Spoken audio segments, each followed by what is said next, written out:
Hi, welcome to Yellow's Talker Show. I'm DV LeBron. Today, I have a very special guest, Mr. Mike Rodgers, former councilman who's running again for Midlothian City Council and place two. How are you doing, hmm sir? We're doing great. Glad to be here.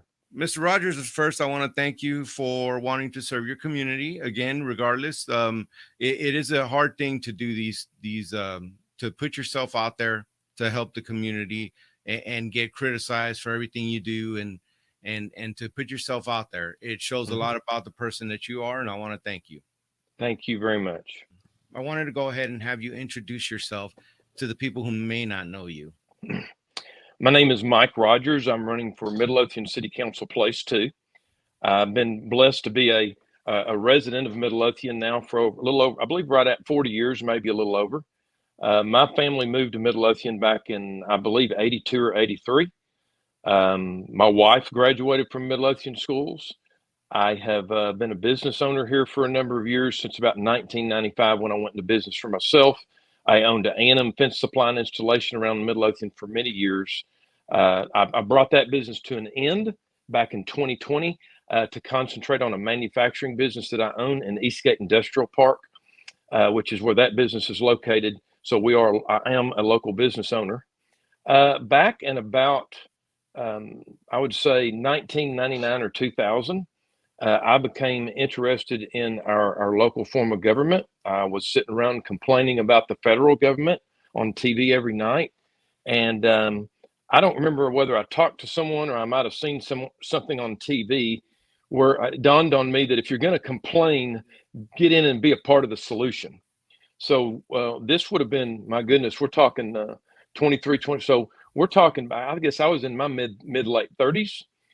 Fortunately, I was knew some folks who were involved in boards within the city and whatnot. I was asked to be on the Midlothian Water Utility District Board, which was a board that handled all of our water coming off of Joe Pool Lake. And this was actually before the city of Midlothian even owned that water.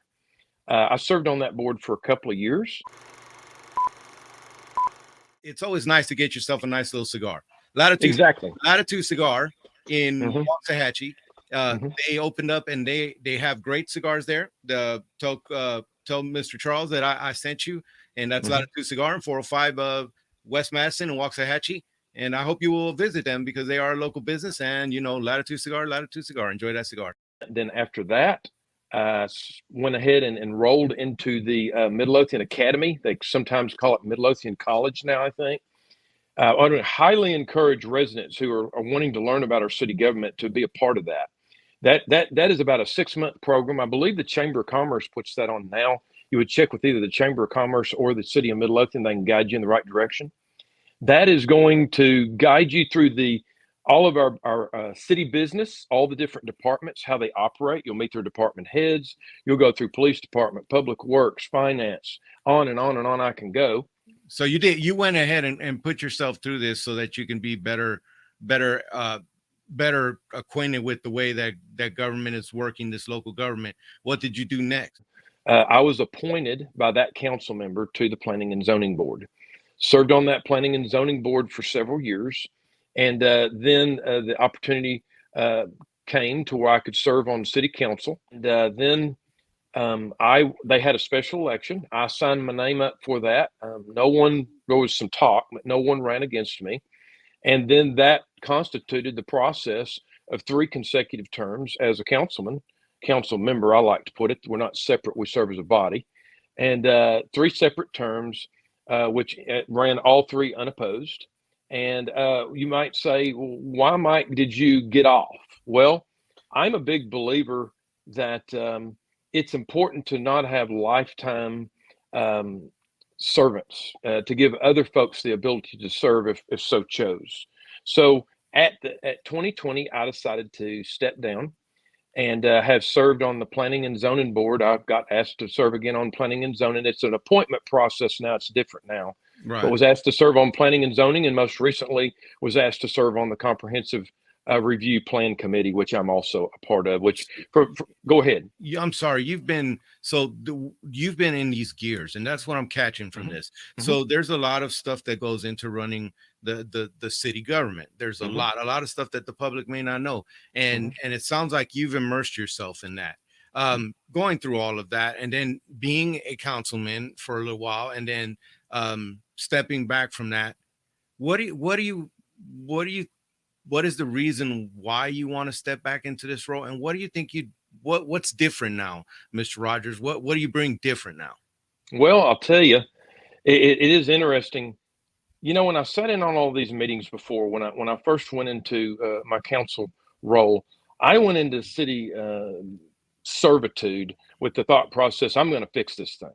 We're going to fix this thing. I'm a business owner. I know how to run a business, and therefore, I'm ready. I'm ready to fix the problem. I, of course, was fortunate to have served with a number of great public servant mentors and council and staff, I might add, that we didn't always agree. But when I came off of council in 20, I was able to kind of reflect on all that time and reflect on what did work and what didn't work.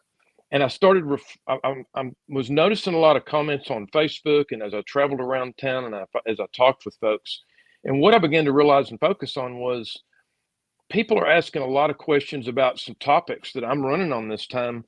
I'm not hearing the answers to those topics. And I felt driven enough to where I felt like I had some of those answers. They might not work out perfectly, but I can assure you, with the 21 years of knowledge that I have since roughly 2002, I'm going to sure work my fingers to the bone to try to see that I'm right. And I believe I am right on quite a bit of it. So that's what got me back in, is I'm not hearing what I need to see to take care of some pivotal problems our community is facing today. And it definitely, there are some issues that are facing the city that the city definitely facing here, and things that are happening. So you've shown that there's a lot of things that you did to prep for this. You stepped away, you're coming back, you have these challenges. One of the biggest challenges here is growth. The Mm-hmm. place is growing exponentially now. Mm-hmm. um when the previous budget was saying that the permits had gone down about 14% roughly. Mm-hmm. So there is a little bit of a slowdown. It was something like 20 some odd percent in 2018 of people that moved in. It was Mm-hmm. just, these are big numbers. Mm-hmm. The community is growing fast, and one of the things that people say is, we're not keeping up. We're in a small town feel. So how do you, if you're elected into the council, what are some of the things that you want to address when it comes to growth in the city? Well, the biggest problem that I've heard over and over again is the roads. What are we going to do about the roads? What are we going to do about our highway safety? I would like to offer out to a local family, and I'm sure there are others, but most recently, my earnest condolences. We did have a fatality the other day in front of Whataburger, sadly enough, and we just want to offer from my perspective and the city's perspective, our thoughts and prayers are with you. Uh, is a focus on the roads. What I need Midlothian residents to understand, we have a unique problem. I wouldn't call it a problem, a hurdle that we need to get over here. Three of our most major corridors that are affecting our travel at this point in time. One, of course, is a highway. That is Highway 287. And what I would be referring to on Highway 287, we have a service road problem right now. We have a crossover problem right now. As far as crossovers, the danger thereof, I'm sure when folks come from Waxahachie or vice versa, going in the other direction, you're seeing big trucks coming out on the road. You're seeing a lot of activity there that's dangerous. Number 2 and 3 are 1387. That's a farm to market road that runs roughly from Midlothian towards Ovilla. And then, of course, 663, which is another common subject of poor folks trying to fight their way across or in that traffic. And we've also got looks like some the very high likelihood that we're fixing to get some excessive growth from the south side of town, which can affect 875. And all that being said, the state makes all those decisions on all those roads. So about 2 or 3 weeks ago, and of course I've had this on my mind, what do we do? What do we do? 2 or 3 weeks ago, I attended a TxDOT meeting about our highway system. And And within that TxDOT meeting, they were trying to give some assurances of when the service roads would be completed. What they discussed in that meeting was that roughly we were looking at 2035 before those service roads were going to be done. I watched council and I listened to council try to apply some proper pressure that I don't see that working.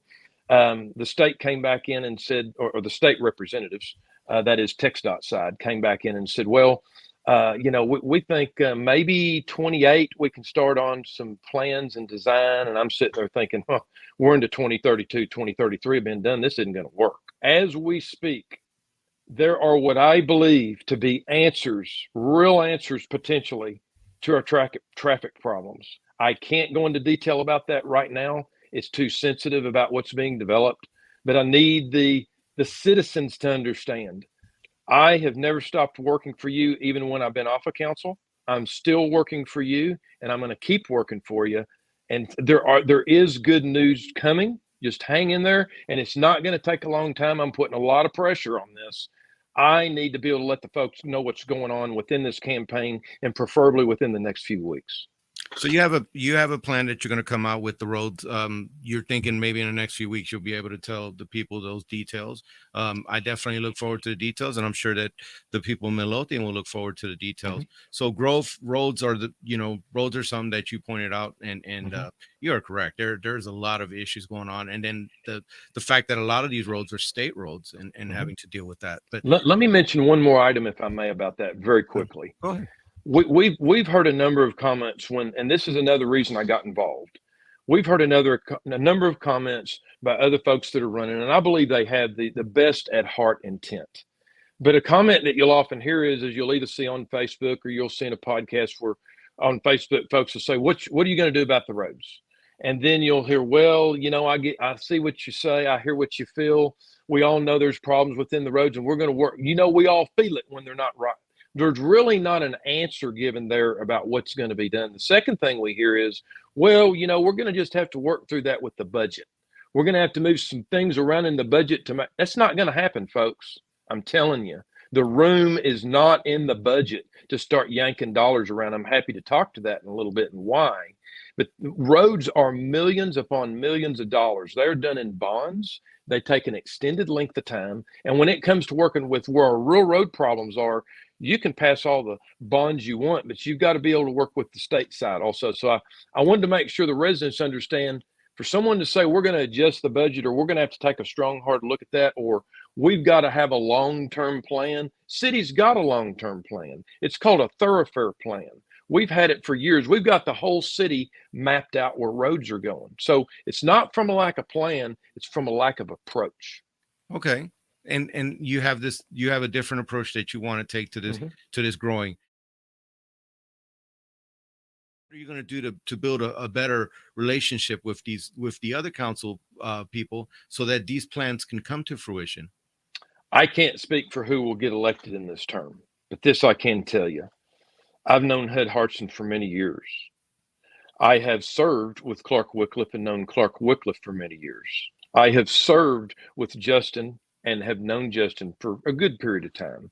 Anna and I are new acquaintances, but we've developed a good bit of respect in a short period of time.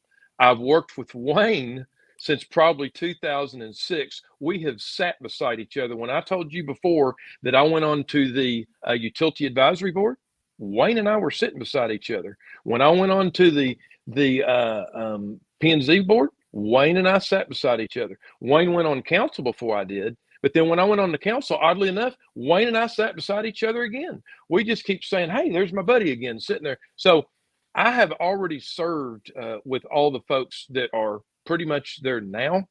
I've had a decent amount of interaction with Alan Mormon, should he prevail. I have known Alan McKeever, who is also running in Wayne Sibley's race. I've known Alan McKeever for every bit of 30 years. We went to church together for many, many years at Midlothian Bible Church. I went to church for probably 20 years with David Hurst. I went to church with David for 20 years. I don't know Ed that well. He and I have had conversations, and our conversations have been good. So the ground. You Sir? have relationships already. That's what. Oh, I know these people already. And honestly, I've been in conversation with lots of people about what I want to do for Midlothian, and I wouldn't be running if I wasn't confident in it. Right. And so, one of the things that I like to ask every candidate when they come in, because what I think is that it doesn't matter what comes out of your mouth. Your principles and your fundamentals are what's going to drive you, even if you say something out your mouth, what you deeply believe in the core issues. So I'm going to ask you, what is the proper role of city government in the lives of the people of Midlothian? The proper role of the city government in Midlothian starts out with they're to provide safety services, they're to provide infrastructure, and thirdly, they're to provide some amenities that would be within parks and of course you got streets that fall back within infrastructure also. Those are the basis of what you are getting for your freedom and your safety. All the rest of those building blocks, the other amenities that build on top of that are can be done, but they're somewhat above and beyond, depending on affordability as we roll through this thing called community together. But the building blocks are what I mentioned. Right. So do you see what will you do? And there was when you look at the budget, there's the spending mostly is for personnel, but it's a Mhm. pretty big budget, and, Mhm. and there was several million that were added this year. How much does being a good steward of the people's money, what does that mean to you? This is where I believe I've learned the most. When I went on council before, I was always line iteming a budget and just trying to whack it here and whack it there. I was trying to somehow find all these tax dollars where we were going to practically cut our tax bill in half somehow and save ourselves money by treating it like a business and trying to whack line items. As I've had time to go back and kind of study my perspective, I've learned a lot more as far as reflecting on the big picture and some of those mentors that I mentioned that I would get into these huge arguments with about these little minute details because I couldn't see the forest for the trees. What I realized as I sat and thought about it, and I hear this is another good subject. Above, right even there with roads, a second subject is going to be taxes. Everybody wants their Oh, I taxes wasn't to good. I look was going to get there. okay. So that ties into this subject. I want folks to understand the city of Midlothian does not set the value of your property. The county does that. That is the biggest burden. I'm going to use a nice word, burden upon the cost values you're dealing with in your taxes. Let's talk about something else. How does the average Midlothian resident's tax base break down? Well, if you look at the average Midlothian resident's tax breakdown, right around 13% or a little over is the county portion. And then you go beyond that, about 29% range is city. But guess what? 58% is schools, which is a good thing. We have good schools, but realize almost 60% of your bill, 6/10, is in schools, school taxes, and what we do for those schools. So therefore, let's back up. Now that we know how our tax breakdown, let's talk about the 30 to, well, actually, let's talk about the 29% cost value within your city tax bill, the 29% of it we're talking about right here. Mhm. Let's look at our budget real quick. I can tell you some of these numbers. Last year, our budget was right around $47,600,000 is, I believe, the number. Let's take that budget and let's say, you know what, we're gonna really chop this thing off. We're gonna whack 25% of that budget out of there, which if I'm thinking that's going to put it right around $11,900,000. We're going to whack it out of there. So when we sit and think about cutting something by 25%, what do you think that would do to our city services? I mean, I don't see it surviving that very well. So let's take that and turn it and let's talk about okay, how many folks do we have in this town? We know it's somewhere between 40 and 45,000 persons. We know for a quick rule of thumb, we know that we can take that 40 to 45,000 persons and divide it by a 3.5 median inhabitant rate per household for quick numbers. That's going to be about 12,500 households. Therefore, if we divide that 12,500 households into that $11,900,000, how much money do you think that might be per household of savings? I'm not sure. $900. Okay. $900. So then we have to start questioning ourselves. And I mean, here's what we're typically arguing about, which there's not any problem with having oversight of where those dollars are going. And I've always been a part of that, and I will continue to be a part of that. But sometimes we get caught up in these deep philosophical arguments about these trees that we don't see the forest there. That's the big picture of where we need to get to. So we got to ask ourselves, what have we done to the service aspect of what all of our citizens expect from living in a city? That's why they live in a city. If they didn't want the services, they would move to the county. So what have we potentially lost in a service aspect to save a home $900 to try to get that tax break? Does it outweigh the service loss? And I have to question whether it does or not. So then you have to ask yourself this question. We're getting into a decent amount of talk about no new revenue and a lot of this talk, and I get all that. But here's what I want to think about for a minute.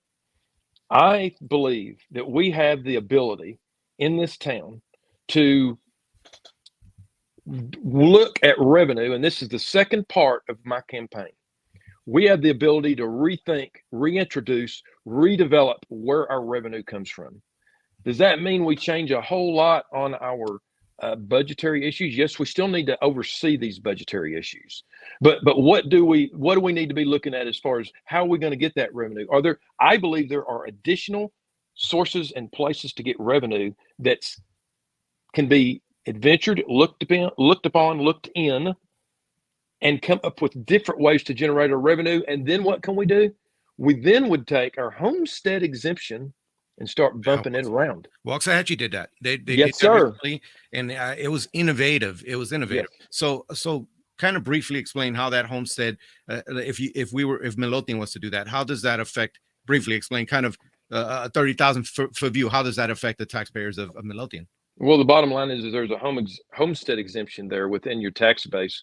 You see it within the county level where they were able to lock in a rate or a maximum value on that property. And then we as a city can start backing off on maximum values, as I see it, to try to adjust our tax rate as we try to balance all this out with additional forms of revenue coming in. So what would my goal be on the residential side? And keep in mind, folks, we're talking 29% of the tax bill here. We're not talking 100%. So to gain what we could gain in percentile, if we cut your tax bill by 20%, we still know that you got the county you're dealing with, you've got the school.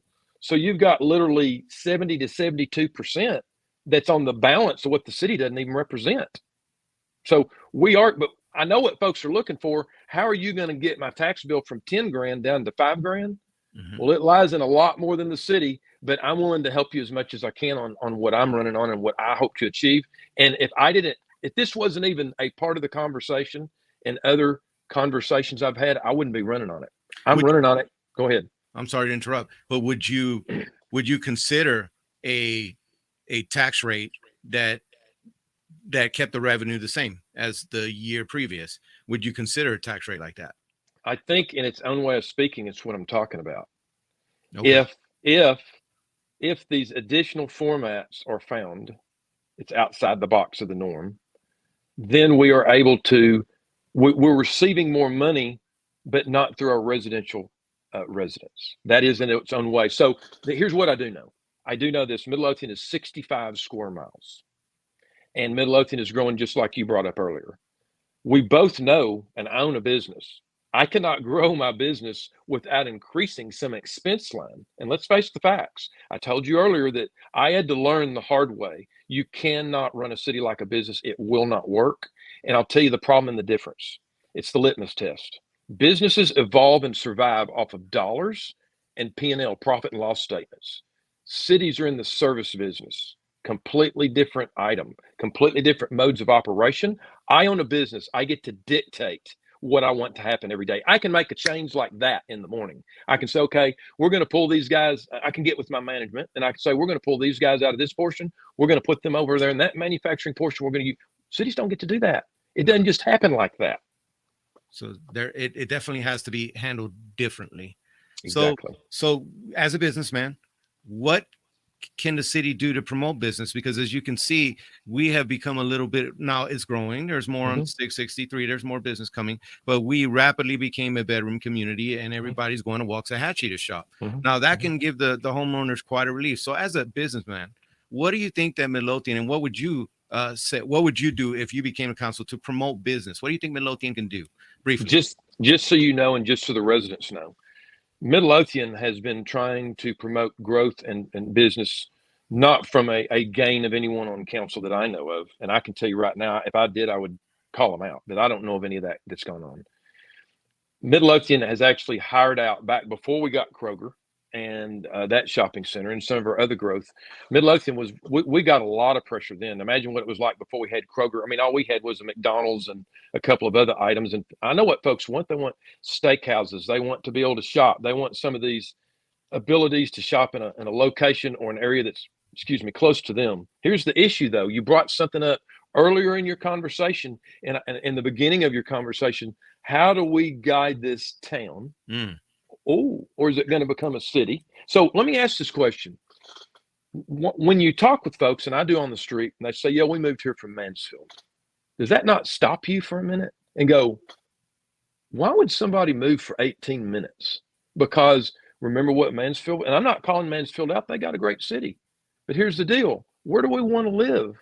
And I'm not saying that we don't need some more growth and some more retail and what have you.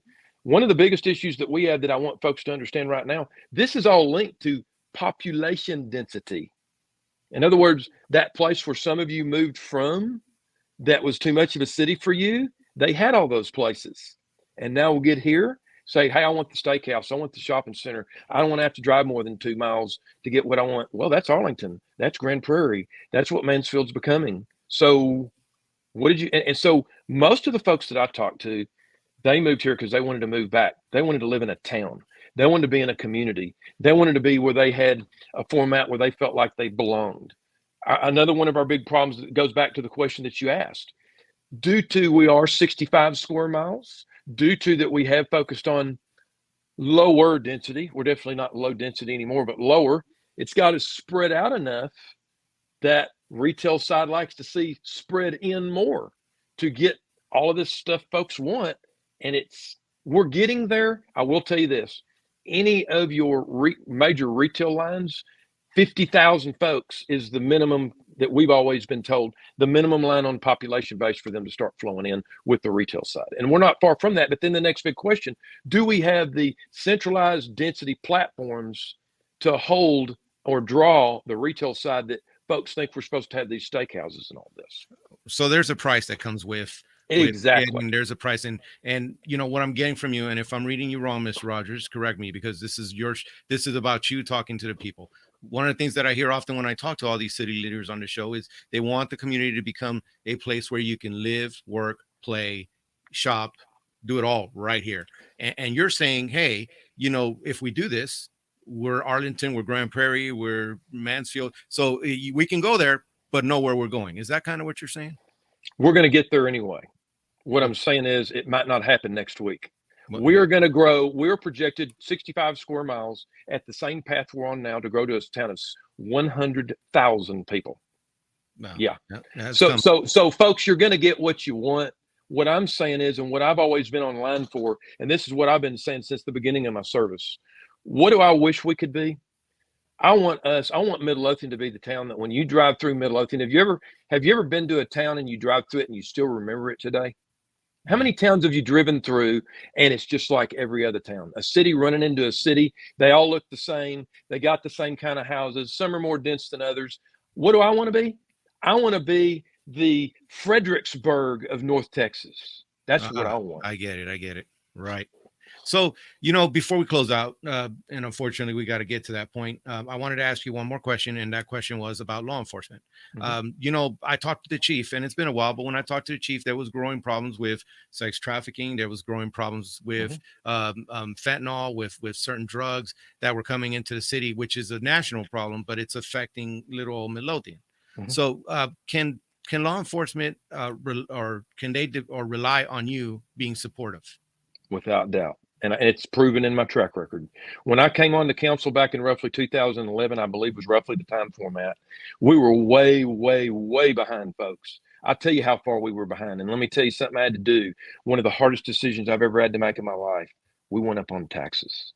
Why?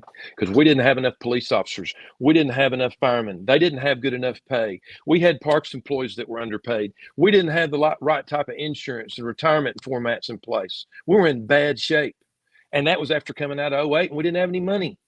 So what did I have to do? I had to vote for a tax increase, which I'm always against. But we owe it to our people to take care of our people.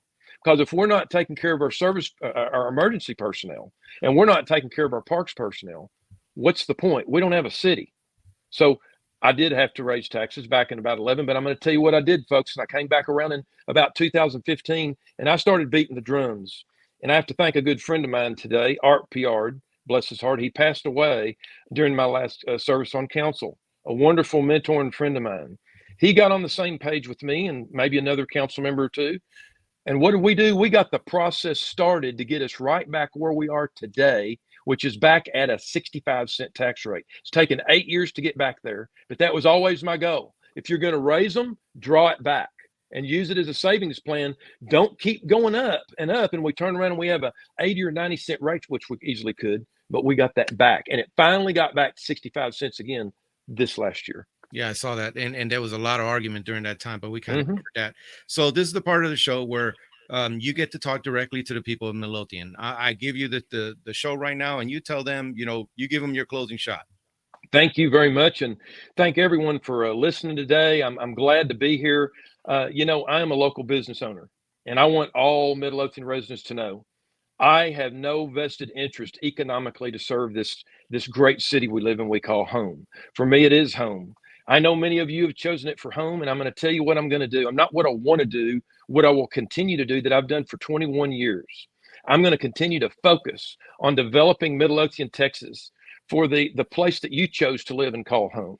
I'm going to continue to focus on thinking outside the box, just as I do as a business owner every single day of the week. What do? I've got to be thinking outside of the box, and I've got to be bigger and better every day. If I don't, someone else is. I'm going to be focusing on your roads. I do believe I can bring answers. I'm not talking about budget changes or we've got to get that back into the next bond group or what have you. I'm talking about alternative means and ways. And we've done this before in this city, by the way. I'm not going off of some newfound technology or idea. We've done this before. I'm talking about taxes. I'm talking about alternative ways of looking at taxes. I can't promise you no new revenue, but I can feel like I'm going to be able to promise you, I feel like I'm not looking for new revenue on the residential side, and I'm looking for ways to reduce your liability on the revenue on the residential side. So bottom line is, in all this, I've proven myself for 21 years. If you don't know me, call on me, message me. Folks have already been doing that. I've answered every one of them promptly, well, within that day or half a day, but I've got a lot going on, but I take the time for everyone. If folks need to call me, private message me, I'm happy to have you call me. I got nothing to hide. I'm an open book. Listen to the podcast on Cement City Chatter. Listen to this podcast. You're going to hear the same message each and every day out of me that folks have heard for 21 years. I'm doing this for you. I saw great opportunities this time around to serve again. I'm not hearing what I need to hear to gain the necessary changes for this community, but there's one thing I need, and it's last of all. I need your vote. I need you to get out and vote. I need you to get your family members out to vote. I need you to get your neighbor out to vote. And let's take Midlothian and let's build it as a community and do what's best for all. And thank you.